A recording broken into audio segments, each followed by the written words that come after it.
Hi, I'm John and welcome back to my Lair of Action Figures, where I'll be talking and reviewing action figures from different manufacturers.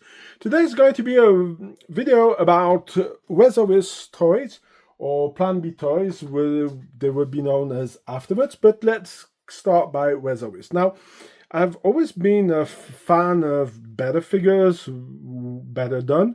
So, of course, everybody knows that Progress has something very interesting.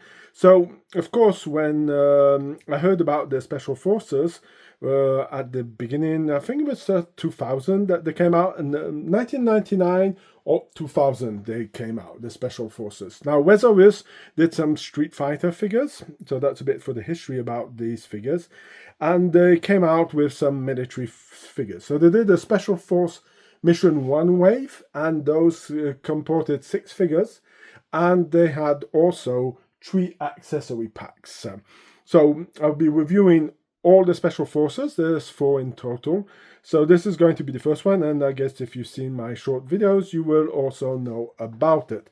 So now that we talked a bit about the history about these figures, let's dive into the different figures. Now, of course, these are the ones from my Mint in Box collection. As you can see, this is Green Beret. As you can see, there's a lot of information on the bottom of the card. You also have the different weapons that he has. Is something that I really find it really interesting. As you can see, he has a 6-hour P228, he has a knife, and all these accessories are pretty well detailed for something that came out in the year 2000. So, of course, this is the first one. Then we have our second figure, who they're not really in order, but let's put them in this way. So this is a Green Beret, an urban sniper. So, of course, you have the painted face, you have, of course, a sniper rifle, so you have everything explained. He has a succumb gun, he also has night vision, grenade, stun grenade, or flashbang, or even smoke grenade, and there's a whole explanation about it. Now let's go into another Green Beret, because those were the ones over there. So this is another Green Beret, so of course you can see the harness. Something is really cool that we're going to be looking at. Those harness come off, so it's a recon officer, so you have a little bit of explanation. He also comes with a SIG P228. He also has a grenade, he has even a flashlight, to be showing that, pair of binoculars, of course a knife, and he has the MP5 with, who's the SD version of it, who's the one with the silencer. Of course, at the times you couldn't go out without having your Navy SEALs, even if they were not as popular as that at the time, but they did 3 Navy SEALs. So this is our CQB, or Close Quarter Battle figure. Of course, he comes up geared up with the helmets that they had at the beginning of the year 2000. Those were the ones who were also used in, I think they also had some of these guys who were wearing these helmets in the Black Hawk Down operation. So this kind of helmet is pretty well known. Of course, he comes with some night visions, grenade, flashbang. Of course, the US SOCOM gun, who was attributed to the Navy SEALs. We have also the MP5 SD. Then afterwards, of course, if you have a Navy SEAL, you're going to have, of course, a combat diver. So as you can see, he comes with his respiration system. Of course, on here, I don't think if these already had it, but I could be mistaken. But he doesn't have the fins, but later on they give the fins also, so you can put them on. But as you can see, you have the system. He has an MP5. He also still has the 6-hour gun, knife, and everything goes onto the figure. Then, of course, we have the last one, who is one of the most interesting ones. We have a Desert Op Navy SEAL. So as you can see, he has the chocolate chip camo, so that's puts it in a long time ago. He has an M4 rifle, he also has the SOCOM, and of course night vision. Of course, you can see there's a pretty gritty face, and the chest harness is really cool, and you can put most of the gear directly on the figure. Now, of course, you turn, you will also have some of the explanations of the different figures posed around with the accessory packs that we're going to be having a look at. And of course, as you can see, the heads that we will be getting in onto a later time in the video, where I will be showing you the figures and talking about it. Then we had the 3 accessory packs. Now, as you can see, you have in each of the accessory packs, you have 2 heads, you have rifles, you have some gear. Of course, here are the flippers that should be going with your Navy SEAL, and here you have a sniper outpost. Now, this is something that I would love Hasbro to take note. If you're watching the video, Hasbro, please remember to start making some accessory packs for your G.I. Joe Classified. That would be really great. Now, as you can see, you have some maps, you have different heads with the possibility of putting the night vision on. You have, of course, a pair of binoculars. You would need it if you have a sniper. You also have a camo net, and you have an ammo box. Those ammo boxes are fantastic, and I really would have loved to have picked up more of these boxes because they're really fantastic. Then we go on to another accessory pack, who's the field gear. Of course, it has an MP5. It has, of course, the 6 hour. You have 3 grenades. 3 grenades over here. We have the flashbangs. We have some water canisters also, who's cool. The radio with the radio field with the little communication system that is elastic that pulls, and we have also ballistic vests. So as you can see, those vests are easy to retain. This one is a pain in the ass to put on, so for my language. And then we finish by the small arms. As you can see, we have some more extra heads who go around. We have, of course, the Succumb. We have the M16 with the M203 grenade launcher. We all know where this one's going to finish on. Leatherneck's going to be getting a replacement. We have a FAMAS, we have the M4, we have again another SIG pistol, and again we have the MP5 SD. So now let's take a closer look at the figures. Now let's have a look at what we get in the box. Now before I'm going to go any forward, this part is going to be a bit redundant because this is going to be put in every one of the videos after I review. Then afterwards I will be talking about what I think about the figures. Of course, do they have any valuable for the collectible point of view, and my final thoughts about the figure. But this one's going to be the one where I'm going to be talking about the articulations and how great they are and how do they look and how compatible they are with the G.I. Joe Classified series. So of course, here is one of the figures that I have. Of course, you can see the knife goes into the side over here. Of course, they do have a bit of a weird position due to the fact that the articulation over here is pretty limited on the in the parts of the hips. Of course, the legs move. They don't have double joints over here. Of course, you have ankle movement, so that gives you a bit of flexibility. Of course, you have the arm that goes, the hands that spin. Of course, you have elbows over here. The elbow turns, the forearm who turns. So it can give you some good ideas for the possibility. As you can see, I hooked a small grenade in here. So this comes out. So you can put a grenade over here, or you can put the lamp. I think the small lamp goes also over there. And of course, you can see the head does spin. You also have an articulation around here, so he spins also. So it is a pretty basic figure. What is also very interesting and something that Hasbro should take note, the harnesses, all of these harnesses come off.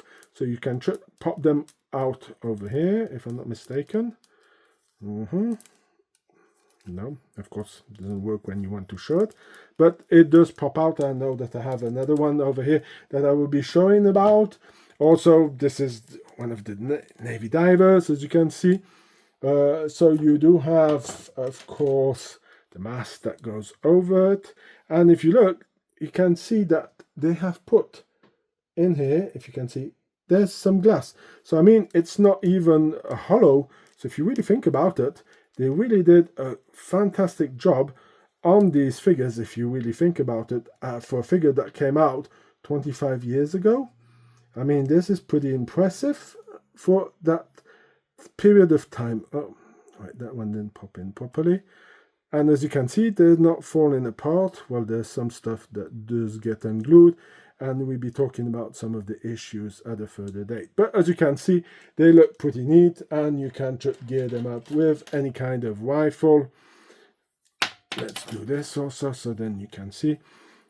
So the rifles, compared to Hasbro, these are made out of solid plastic. For anybody who knows 21st century toys, the weapons do feel a lot like 21st century toy figures. They are this kind of solid build. As you can see, the figure looks pretty neat. Let's dive into another figure over here. As you can see, this is the one from the sniper. Now I have, of course, a Navy SEAL. Now this is the part that I find very interesting because, as you can see, you can build up your army of special forces. So this is something that is really great. If you want to do it, you should interchange. Whoops, that came unglued. You should remove the head, then you should pop in another head. As simple as this. So if you want to put this head over here, as you can see, it pops in, and there we are. You have, oops, didn't fit in properly here. There we are. And the head's in, as you can see, and you have a new soldier. So this is something that I find very interesting. As I was talking, here we have another vest. So of course, this is a bit the one who reminds me a bit the one that Snake Eyes has, the one I did a review of, the one with Timber. As you can see, you have the pouches for the MP5, or you can also use the chargers are a bit similar for the Uzi. So of course, you see it unclips over here, and the only thing you need to do is come over here, pop this on the figure. Oops, come on. Put it in over here, and then lift this up, clips it in, and there we are. We have our figure all ready to go to battle. Let's put this head back on, and there we are. We have the chest harness, we have the gun, also the a bit stuck because it's been in there for many years and sitting in storage. So as you can see, you can really customize them to your likeness. You see, I did a medic over here. Here we have the CQB one, of course, the little flashlight over here.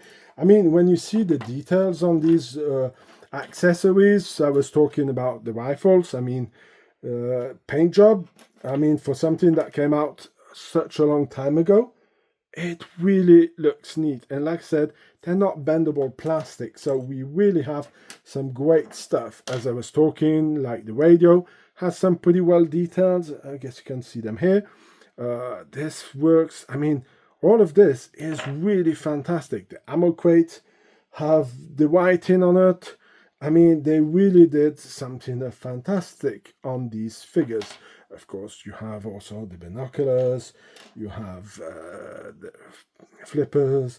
I mean, so much possibilities. Now, of course, I will not go out without showing you this badass figure, because, I mean, he really has this hard look on his face. And as you can see, you can really pose him in. Also, this is another one of the holsters. But, of course, you will see that many figures will use the same accessories. So you have 3 different accessories, if we can say like this. These are the 3 different accessories that you will get. But as you can see, the vests are interchangeable. You can build up your figure, customize it in any kind of which way you want, and they really do hold up pretty well. We'll be giving them a little spin at the end when I'm going to be telling you about what do I think about these figures with the boxes. So as you can see, they really hold up pretty well on this thing. Here we have the green beret. So of course, yes, I do admit that the legs, the articulation of the legs are weird. But now the big question is how compatible they are with the G.I. Joe classified line. Well, here is my Spirit holding the M203 that will be going at a later date on Leatherneck. Well, I have a few of those, so I'm not going to be complaining. But as you can see, they work pretty well. They're pretty well compatible. Now, let's see. I also have Stalker over here. You see, you can really put the rifle in this kind of more tactical grip, giving him this way of shooting, aiming. I mean, these weapons are really fantastic and work pretty well on the classified figures. And as you can see, they match pretty well. Now, the question is, how good these figures mix up with the classified. As you can see, they're a bit taller for the classified series figures, but like in real life, humans don't have always the same size. Like I said, the down point is this part over here. I know I'm repeating myself, but as you can see, we do have some really great compatibility, and I will be also putting it at the end, showing it off on the review when I have the figures posted, when we be giving the final value of these figures and what do I think about it. As you can see, I have collected a lot of gear from these guys. So you have the maps, you have the night visions, you have a ton of grenades, you have the water bottles, who are also a nice add. And I mean, for the time, I mean, you can even remove the top of it. I mean, for something who came out so long time ago, and when you see what Hasbro is giving us for certain of these, yeah, it's a bit of a disgrace. So this is where I keep all the different hands. Of course, I have also my bag of heads that I have over here. So you can see all the different heads, the way you can interact. So, of course, this is not all figures from Wave 1. There's a bit of a mix on these figures. So as you can see, they have some pretty cool things. Now, let's go into my final thoughts and tell you if I think these items do have a collectible point of view, and we will see that. So, what are my final thoughts about these figures, and what do I think they are worth, and do I think that they're collectible items? So, while we're giving them a little spin, so I put them up so you can have a bit of a look at them. So, collectible value, I would say they do have a bit of a value because a lot of people have found them very interesting. You have to remember that these figures came out at the beginning of 2000, and the reason that it was interesting, G.I. Joe and 3 3/4-inch figures was terminated and was not out there. Now, of course, we had some try of different scales that didn't work with some G.I. Joe Savage, and then they also did some 6-inch G.I. Joes. And a lot of people were asking back in the 2000s to get some of these G.I. Joe figures. Now, of course, as you can see, the size is maybe not the same, but a lot of people were fan of this brand, and a lot of people are interested in the weapons. Now, of course, they are older weapons, so this puts it as a bit of a dilemma, but a lot of people are nostalgic for the MP5, the M16, the A4 carbine, and so this is why for this set is pretty interesting. So yes, they do have a collectible value. These are maybe not the ones who are the most researched, but you do have a certain demand for them and the accessory packs. If you can find them for pretty cheap in a flea market, that would be in North America, because Europe did not have these figures. Not Resaurus Plan B did have those figures imported to Europe, because that was me who was doing the importation for Plan B Toys afterwards, because I was really hoping that we were going to get a 6-inch line in the G.I. Joe figures with what we got in the classified series, but back in the 2000s.